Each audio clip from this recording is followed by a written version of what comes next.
Students, आज का जो हमारा टॉपिक है वो है लॉजिक सिंप्लीफिकेशन के बूलियन अलजेब्रे की मदद से हम सिंप्लीफिकेशन करेंगे।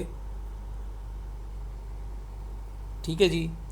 और कोई भी हमें जो इक्वेशन गिवन होगी बाय यूजिंग बूलियन अलजेब्रा, ये रियल जो है ना वर्ल्ड से भी कोई प्रॉब्लम से भी हमें दी जा सकती है। अभी हम जनरल वैल्यू लेंगे। सपोज़ कर लेंगे हमारे पास एक इक्वेशन है ये वाली, इसको हम सॉल्व करना चाहते हैं। तो यहाँ नज़र आ रहा है कि ये 2 दफ़ा ए बी आया है। तो जब 2 दफ़ा ए बी आएगा तो इसको आप समझेंगे जैसे x प्लस एक्स। तो हमने क्या पढ़ा है कि 2 दफ़ा अगर आता है तो आप उसको 1 दफ़ा लिखेंगे। ये देखें जी, हमने 1 दफ़ा इसको लिखा। अब ये बन गया ए बी, 2 दफ़ा जो ए बी है ये वाला, ये देखें हमने इसको ए बी लिखा। बाकी टर्म जो है ना उसने उसी तरीके से सारी लिख दी है। ये क्वेश्चन आ गई। अब यहाँ पे आपको नज़र आ रहा है कि b प्लस बी सी, ये वाला जो हिस्सा है b प्लस बी सी, तो यहाँ से आप कॉमन लें, b को कॉमन लेंगे, रिमेनिंग बच जाएगा 1 प्लस सी, 1 प्लस सी, 1 प्लस वेरिएबल जो कि आपको 1 देता है। तो इसका मतलब है यहाँ से क्या बच जाएगा b, ये आ गया b।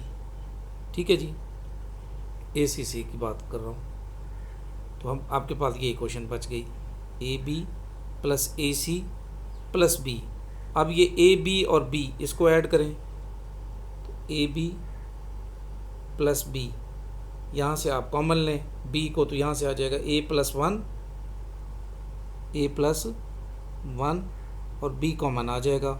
ए प्लस वन जो है 1 प्लस वेरिएबल, ये आपको 1 देगा। ये टर्म यहाँ से ख़त्म हो जाएगी, तो यहाँ से सिंपल बी बचेगा, ये बी लिख दी है। और रिमेनिंग ए सी वाली वैल्यू, ये आपने सॉल्व कर लिया है इसको।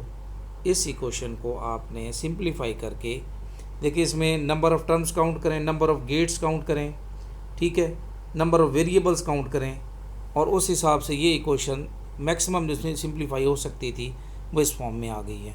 एक दो और वैल्यूज़ ले लेते हैं जी। सपोज कर लें ये इक्वेशन लिखी हुई है, मैं इसको सॉल्व कर लेता हूँ। ये वाली ये इक्वेशन है जी, a b bar plus a b plus c whole का बार प्लस बी और बी प्लस सी होल का बार। पहले आपने बार्स को हल करना है, तो ए बी बार उसी तरह आ जाएगा, प्लस ये ए उसी तरह रहेगा। अब ये प्लस जो है ना ये डॉट में चला जाएगा, और ऊपर जो बी का बार, ये बी प्लस सी के ऊपर बार है, ये टूट जाएगा।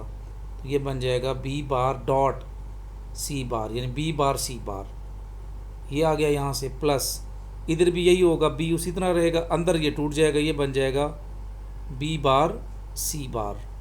ये वाला टूट गया और ये प्लस जो है ये डॉट में आ जाएगा, तो डॉट लिखने की ज़रूरत नहीं है जी। आप इसको और हल करते हैं तो यहाँ से बन जाएगा ए बी बार, यहाँ से ये ए ऑलरेडी डायरेक्ट मल्टीप्लाई होगा, तो ये बन जाएगा ए b bar c bar, plus ये वाले टर्म लिखने की ज़रूरत नहीं है आपको, क्योंकि बी और बी बार जब ये मल्टीप्लाई होंगे तो एक वेरिएबल अपने कंप्लीमेंट से जब मल्टीप्लाई होता है तो आंसर 0 आ जाएगा, तो ये टोटल टर्म 0 हो जाएगी जी। अब यहाँ पे देखें, ए बी बार इधर भी है, ए बी बार इधर भी है, दोनों साइड्स पे है। ये यहाँ भी ए बी बार है और इधर भी ए बी बार है।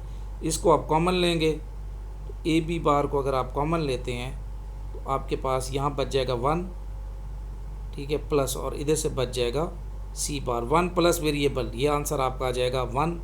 तो रिमेनिंग जो आपके पास बच जाएगा वो ये वाला हिस्सा है ए बी बार, ये इसका आंसर आ गया जी।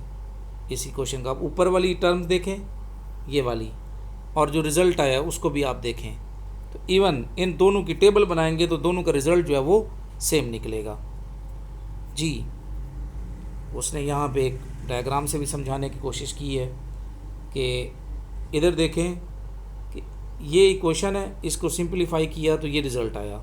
अब इसमें देखें 1 2 3 4 और 5 गेट्स यूज़ हो रहे हैं, 3 नैंड गेट और 2 आर गेट, उसके मुकाबले में 2 टोटल गेट्स यूज़ हो रहे हैं यहाँ पे। तो ये जब गेट्स कम यूज़ होंगे तो आपका एरिया कम यूज़ होगा, पावर कम यूज़ होगी, हार्डवेयर कम यूज़ होगा। तो ये एज है कि आप इक्वेशंस को सिंप्लीफाई करें बाय यूजिंग दीज रूल्स। जी एक दो और वैल्यूज़ ले लेते हैं। सपोज कर लें ये इक्वेशन है, ये मैं इधर से ही आपको बहुत आसान सी वैल्यू है समझा देता हूँ।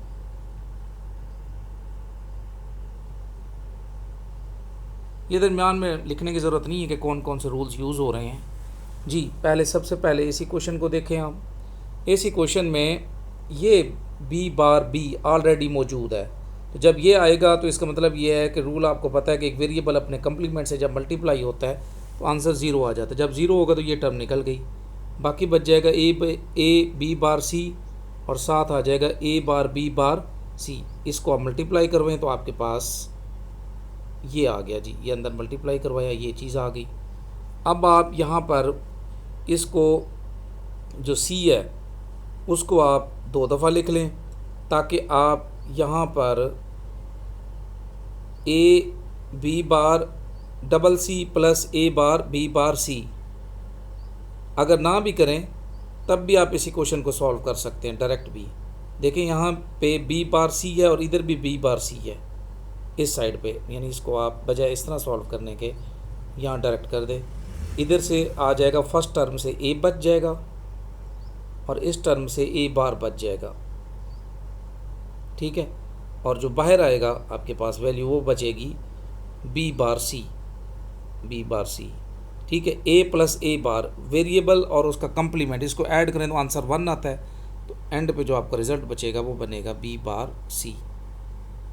ये आपका रिज़ल्ट है जी बी बार सी। तो आप गौर से देखें, ऊपर वाली एक कॉम्प्लिकेटेड इक्वेशन और उसके जो सिंप्लीफाइड वैल्यू है उसको देखें, तो ये इस वजह से आपने सॉल्व करना था जी। नेक्स्ट एक आधी वैल्यू आप और ले लें, कोई भी इक्वेशन आप ले सकते हैं, अगर आप चाहें तो इसको भी सॉल्व कर सकते हैं जी। ये आप पे डिपेंड करता है कि आपने मेथड कौन सा यूज़ करना है। कोई भी मेथड आप यूज़ करके इसको सॉल्व कर सकते हैं। मसलन इस इक्वेशन को भी अगर आपने सॉल्व करना है तो आप ये देखें, इधर है ए बार बी सी, इसी तरह की एक और वैल्यू देखें जिसमें बी सी गिवन हो, ये वाली टर्म इसके साथ जोड़ दें, ठीक है। और ये बी बार सी बार और ये बी बार सी बार, इन दो टर्म्स को जोड़ दें आप, इसको उसी तरह रहने दें। तो ये टर्म और ये टर्म, इन दोनों को मैं जोड़ देता हूँ, इक्वेशन बन जाएगी a bar b c plus a b c, ठीक है। फिर इन दो को जोड़ देता हूँ, a b bar c bar plus a bar b bar c bar और फिर ये टर्म बच जाएगी ए बी बार सी, ठीक है जी।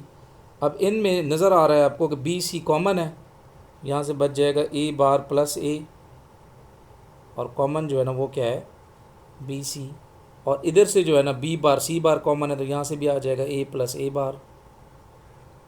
कॉमन क्या है यहाँ पे B bar c bar plus ये लास्ट टर्म उसी तरह लिख दूँगा ए बार बी सी जी। तो इसका आंसर आपको पता है 1 है, यहाँ से बच जाएगा बी सी, इसका आंसर भी 1 है, यहाँ से भी बच जाएगा बी बार सी बार और लास्ट जो टर्म है आपके पास वो है ए बार बी सी। अब आप गौर से देखें, ये बी सी और ये इसको आप यहाँ पे ऐड कर सकते हैं, ठीक है। ये देखें जी, ये आ गया यहाँ पे ये बी सी और एंड पे ये इक्वेशन आपकी बचेगी, इसको आप सॉल्व कर लें जी। नेक्स्ट एक और वैल्यू मैं यहाँ पे सॉल्व कर लेता हूँ,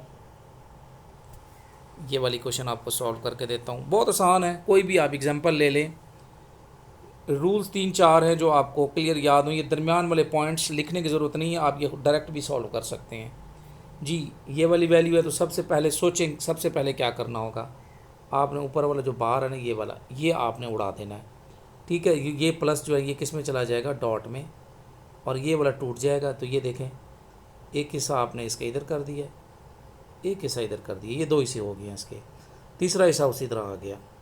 ठीक है, अब ये अगेन बार अभी तक, जब तक बार सिंगल वेरिएबल में नहीं है तो आप इसको तोड़ते जाएंगे, तो ये आ जाएगा ए बार प्लस बी बार। ठीक है, मैं यहाँ लिख देता हूँ इसको, ए बार प्लस बी बार। ठीक है, और दूसरा हिस्सा जो है वो बन जाएगा ए बार प्लस सी बार। ठीक है जी, और साथ आ जाएगा ए बार बी बार सी। अब आपके यहाँ पे ये टूट गए हैं। अब नेक्स्ट क्या करेंगे, क्रॉस मल्टी, ये आप सिंपल इस ए बार को इन दोनों के साथ मल्टीप्लाई करवाएं, तो ये आ जाएगा ए बार, यानी ये इसके साथ भी मल्टीप्लाई होगा और इसके साथ भी मल्टीप्लाई होगा। दूसरी वैल्यू आ जाएगी a bar c bar plus, अब बी बार को मल्टीप्लाई करवाएं, ये बन जाएगा ए बार बी बार, फिर plus b bar c bar plus, और लास्ट टर्म उसी तरह लिख दी ए बार बी बार सी। ठीक है जी, अब 2 ए बार जो है वो एक दफ़ा लिखा जाएगा। ठीक है, प्लस ये आ जाएगा ए बार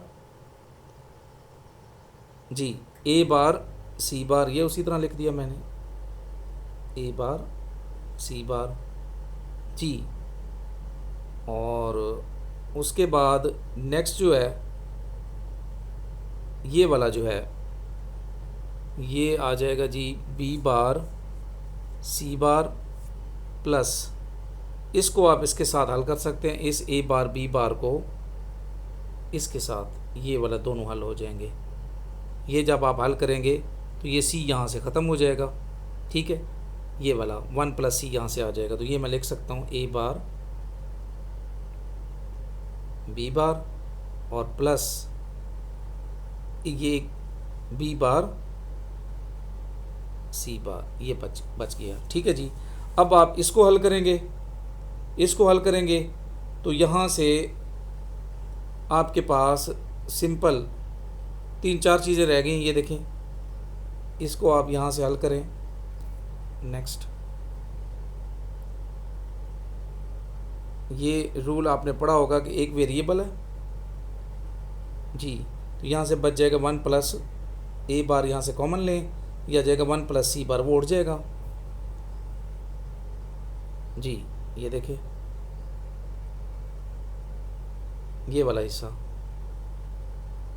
ये वाला, यहाँ तक हम पहुँचे हुए थे जी। तो यहाँ से आप ए बार को कॉमन लें, तो ये अगर ए बार को कॉमन लेते हैं तो आपके पास रिमेनिंग बच जाएगा 1 प्लस सी बार, और साथ आ जाएगा a bar b bar plus b bar c bar. अब इसकी वैल्यू 1 आ जाएगी, तो आपके पास बच जाएगा a bar plus a bar b bar plus b bar c bar. Again यहाँ से आप ए बार को फिर कॉमन लें, तो यह आ जाएगा 1 plus b bar plus b bar c bar. और मैंने बार बार बताया हो कि 1 प्लस बी बार हो या बी हो, वेरिएबल है वो, तो वो 1 प्लस वेरिएबल जो होगा उसका आंसर क्या रहेगा, 1 रहेगा। तो ये आंसर 1 आ जाएगा। रिमेनिंग बच जाएगा हमारे पास ए bar plus b bar c बार। इसको और हम सॉल्व नहीं कर सकते, ये आपका रिज़ल्ट आ गया जी। तो इस तरह कोई भी क्वेश्चन लेके आप डी मॉर्गन थ्योरम और बूलियन रूल्स के थ्रू इनको सॉल्व करेंगे। एक्सरसाइज में भी गिवन है। तो this is all about logic simplification by using Boolean rules and D Morgan's theorem.